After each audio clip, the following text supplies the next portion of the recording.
नमस्ते और स्वागत है। आज हम पूर्वी एशिया की उन लहरों में उतरेंगे जहां पिछले 2 हफ्तों में हलचल खासी तेज हो गई है। हाँ, इसे आप एक शतरंज की बिसात की तरह देख सकते हैं। बिल्कुल। जहां कुछ चालें तो सबके सामने हैं, जैसे नए रक्षा समझौते, पर कुछ चालें वो पानी के नीचे खामोशी से चली जा रही हैं। जहां असली खेल हो रहा है। तो आज का विषय है ताइवान, फिलीपींस और चीन की समुद्री चुनौती। ये कार्यक्रम प्रोवेव एआई द्वारा प्रायोजित है। और इस खेल में आप देखिए, प्यादे हैं मछली पकड़ने वाली नावें और हाथी घोड़े हैं कोस्ट गार्ड के विशाल जहाज। हम आज इन्हीं चालों को समझने की कोशिश करेंगे कि कौन क्या सोच रहा है और अगला कदम क्या हो सकता है। बिल्कुल। और इन सभी घटनाओं पर नजर रखने में हमारी मदद कर रहा है स्टाइलो न्यूज़, एक एआई संचालित समाचार एप्लीकेशन जिसके जरिए हमारी आज की ये गहन चर्चा संभव हुई है। और स्टाइलो न्यूज की एक खास बात है। हाँ, ये स्टाइलो इंटेल ऑप्स का उपभोक्ता संस्करण है। मतलब वो सॉफ्टवेयर जो सरकार, सेना और बड़े व्यवसायों के लिए बनाया गया है। इसका मतलब है कि श्रोताओं को एक ऐसा टूल इस्तेमाल करने का मौका मिल रहा है जो वैश्विक निर्णयकर्ताओं की मदद के लिए डिजाइन किया गया है। तो चलिए इस बिसात को समझना शुरू करते हैं। सबसे पहले बात करते हैं उस चाल की जो सबके सामने चली गई, फिलीपींस और जापान का नया रक्षा समझौता। हाँ, 15 जनवरी को मनीला में। यह समझौता क्या है और इससे क्या बदल जाएगा? यह एक बहुत ही महत्वपूर्ण कदम है। इसे कहते हैं ACSA, मतलब acquisition and cross servicing agreement. अच्छा, ACSA। हाँ, आसान भाषा में समझें तो ये दो सेनाओं के बीच एक लॉजिस्टिक दोस्ती जैसा है। लॉजिस्टिक दोस्ती मतलब मान लीजिए दोनों देश मिलकर कोई अभ्यास कर रहे हैं और जापानी जहाज को ईंधन की जरूरत पड़ती है तो वो फिलीपींस के बेस से आसानी से ले सकता है, बिना किसी लंबी कागजी कार्रवाई के। बिल्कुल। गोला बारूद हो या खाने पीने का सामान आपस में बांटा जा सकता है। ये छोटी सी बात लगती है, पर संकट के समय में ये मिनटों और घंटों का फर्क पैदा कर सकती है। ये तो दिलचस्प है और शायद ये अकेला ऐसा कदम नहीं है। हमने सुना है कि ऑस्ट्रेलिया भी इस क्षेत्र में काफी सक्रिय हो रहा है। आपने सही पकड़ा। लगभग उसी समय ऑस्ट्रेलिया ने भी घोषणा की कि वो फिलीपींस के लुजोन द्वीप पर 5 सैन्य ठिकानों में निवेश करेगा। मतलब इंफ्रास्ट्रक्चर में। हाँ, बुनियादी ढांचे को मजबूत करने में। तो आप देखिए, एक तरफ जापान लॉजिस्टिक्स में मदद कर रहा है, दूसरी तरफ ऑस्ट्रेलिया बेस को मजबूत कर रहा है।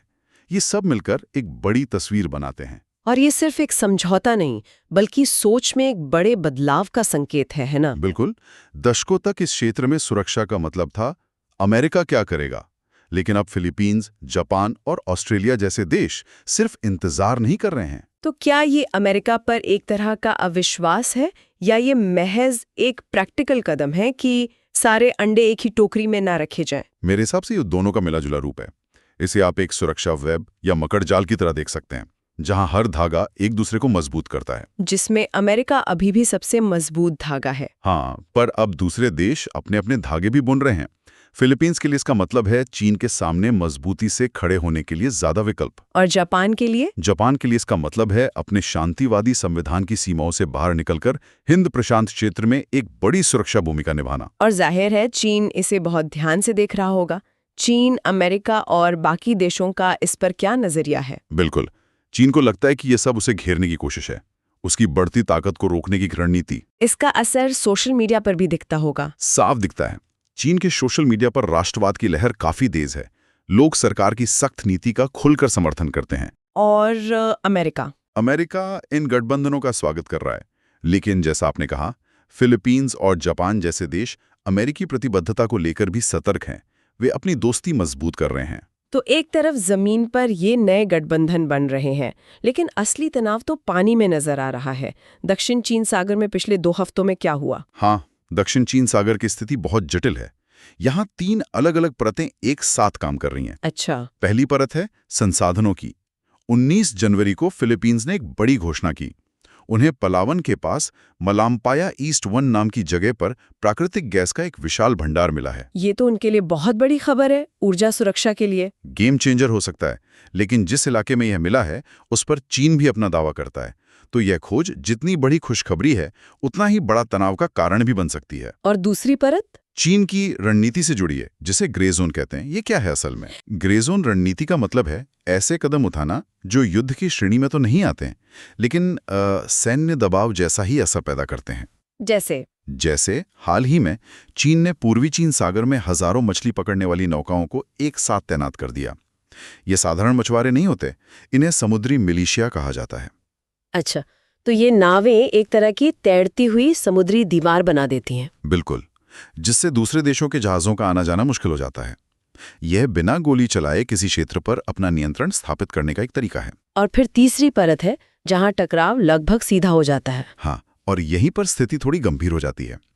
26 जनवरी को चीन का सबसे बड़ा तटरक्षक जहाज फिलीपींस के बाटान द्वीप समूह के पास गश्त करता पाया गया। एक मिनट, इसे मॉन्स्टर शिप भी कहते हैं। ये नाम किसने दिया और क्यों? हाँ, ये नाम फिलिपीनी मीडिया और मछुआरों ने ही दिया है। ये चीन के सबसे बड़े कोस्ट गार्ड जहाज़ों में से एक है, जो कई नौसैनिक जहाज़ों से भी बड़ा है। तो इसका मकसद सिर्फ गश्त करना नहीं है। इसका मकसद है अपने आकार से ही दूसरे जहाज़ों को डराना और पीछे हटने पर मजबूर करना। ये बंदूक का इस्तेमाल किए बिना ताकत का प्रदर्शन है। और फिलीपींस ने इसका जवाब कैसे दिया? उन्होंने राजनयिक विरोध दर्ज कराया। फिर 31 जनवरी को चीन की सेना मतलब PLA ने स्कारबोरो शोल के पास बाकायदा नौसैनिक और हवाई लड़ाकू गश्त की। ये एक सीधा सैन्य संदेश था। इन सब तनावों के बीच एक ऐसी घटना भी हुई जो थोड़ी हैरान करती है। एक बचाव अभियान जिसमें दुश्मन समझे जाने वाले देश एक साथ काम कर रहे थे। हाँ, और ये दिखाता है कि भू राजनीति कितनी परतदार हो सकती है। 22-23 जनवरी को स्कारबोरो शोल के पास फिलिपीनी चालक दल वाला एक मालवाहक जहाज पलट गया। ये तो वही इलाका है जिसे लेकर विवाद है। बिल्कुल, लेकिन जैसे ही जहाज पलटने की खबर आई, चल रहे विवादों के बावजूद चीनी और फिलिपीनी तटरक्षक बलों ने मिलकर बचाव अभियान चलाया। ये तो कमाल की बात है। यानी एक तरफ आपके जहाज एक दूसरे को डरा धमका रहे हैं और दूसरी तरफ जब कोई इंसान मुश्किल में पड़ता है तो वही दुश्मन दोस्त बन जाते हैं। ये दिखाता है कि भू राजनीति कितनी भी जटिल हो, समुद्र का एक नियम सबसे ऊपर है और वो है जान बचाना। लेकिन इसके राजनीतिक मायने भी होंगे। हाँ, बिल्कुल हैं। दोनों देश इसे अपनी मानवीय छवि को चमकाने के लिए इस्तेमाल करते हैं। चीन ये दिखाना चाहता है कि विवादों के बावजूद वो एक जिम्मेदार शक्ति है, और फिलीपींस ये दिखाता है कि वे अपने नागरिकों की रक्षा के लिए किसी के भी साथ काम कर सकते हैं। सही कहा। तो ये व्यावहारिकता और राजनीति का एक अनूठा मिश्रण है। तो दक्षिण चीन सागर एक ग्रे जोन प्रेशर कुकर बना हुआ है। लेकिन अगर ये सिर्फ दबाव है तो असली और सबसे बड़ा टकराव का केंद्र तो ताइवान ही है ना? हाँ, ताइवान के मामले में खेल का स्तर और उसकी तीव्रता दोनों ही बहुत ज्यादा हैं।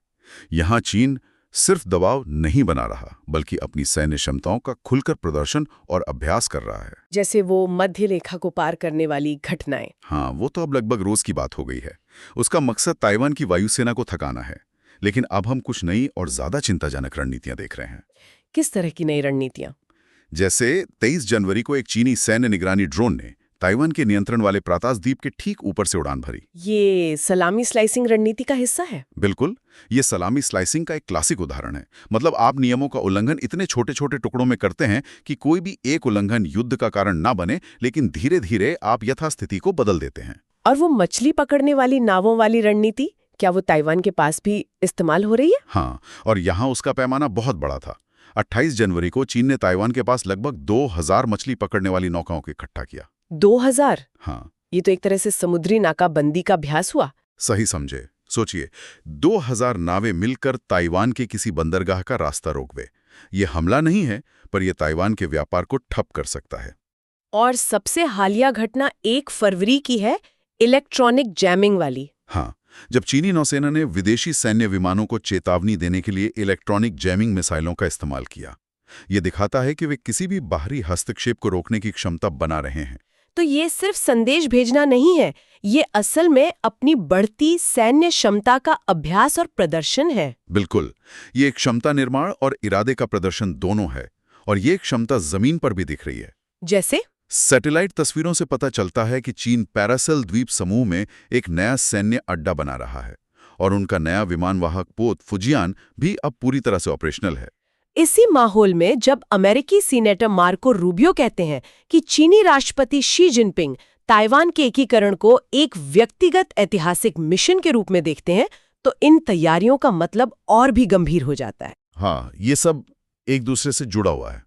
ठीक है, तो हमने सैन्य साजो सामान और दबाव की रणनीतियों को देखा, लेकिन इस शतरंज के खेल में अक्सर सबसे जरूरी चालें पर्दे के पीछे चली जाती हैं।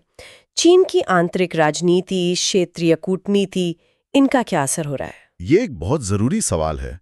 चीन के अंदर एक बहुत बड़ी घटना हुई है। 24 जनवरी को जनरल जांग योक्सिया के खिलाफ जांच की घोषणा की गई।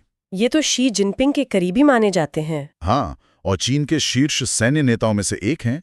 ये सेना के भीतर एक बहुत बड़े शुद्धिकरण अभियान का संकेत हो सकता है, जिसका मकसद ये सुनिश्चित करना है कि सेना पूरी तरह से शी के प्रति वफादार रहे। और इस पूरे समीकरण में आसियान कहाँ खड़ा है? आसियान एक मुश्किल रस्सी पर चलने की कोशिश कर रहा है। वे चीन से टकराव नहीं चाहते, पर अपनी संप्रभुता को लेकर भी चिंतित हैं। तो वो कर क्या रहे हैं? फिलीपींस की अध्यक्षता में उन्होंने 2 महत्वपूर्ण कदम उठाए हैं।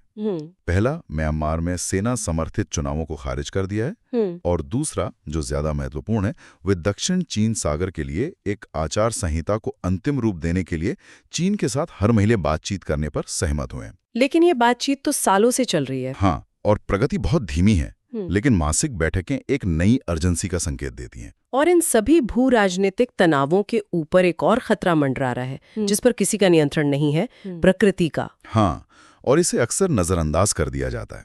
विशेषज्ञ लगातार चेतावनी दे रहे हैं कि दक्षिण चीन सागर और ताइवान में एक बड़े भूकंप का खतरा बढ़ रहा है। और हाल ही में एक आया भी था। हाँ, 29 जनवरी को फिलीपींस में 6.0 तीव्रता का भूकंप आया। ये इस खतरे की एक याद दिलाता है। तो इन सभी घटनाओं को देखते हुए आने वाले हफ्तों और महीनों में हमें किन चीजों पर खास नजर रखनी चाहिए? मेरे हिसाब से 3 प्रमुख संकेतों पर नजर रखनी होंगी। पहला, आसियान और चीन के बीच आचार संहिता पर होने वाली बातचीत, क्या वो किसी नतीजे पर पहुंचती है या नहीं? बिल्कुल।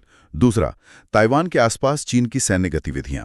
और तीसरा, अमेरिका, जापान और फिलीपींस के बीच बढ़ते संयुक्त सैन्य अभ्यास। यही 3 घटनाक्रम तय करेंगे कि ये क्षेत्र स्थिरता की ओर बढ़ता है या टकराव की ओर। सही कहा। ये वाकई एक जटिल और तेजी से बदलती तस्वीर है, और जो लोग इन घटनाओं पर अपनी पैनी नजर बनाए रखना चाहते हैं, उनके लिए स्टाइलो न्यूज एक बेहतरीन टूल हो सकता है। हाँ, ये काफी उपयोगी है। ये एक मोबाइल और कंप्यूटर ऐप है जो आपको सैकड़ों पारंपरिक समाचार स्रोतों और एक्स यानी पूर्व में ट्विटर से अपनी व्यक्तिगत इंटेलिजेंस शैली की ब्रीफिंग बनाने की सुविधा देता है।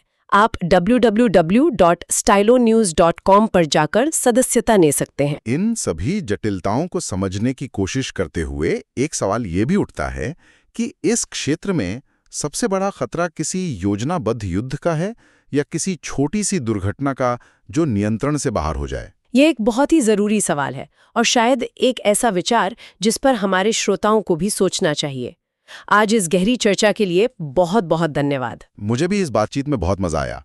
सुनने वालों का भी बहुत बहुत धन्यवाद। अगर कोई ऐसा विषय है जिस पर आप चाहते हैं कि हम भविष्य में इसी तरह की गहन चर्चा करें, तो कृपया हमें बताएं, और नवीनतम अपडेट के लिए अपने पसंदीदा सोशल मीडिया पर स्टाइलो न्यूज़ को फॉलो करना ना भूलें।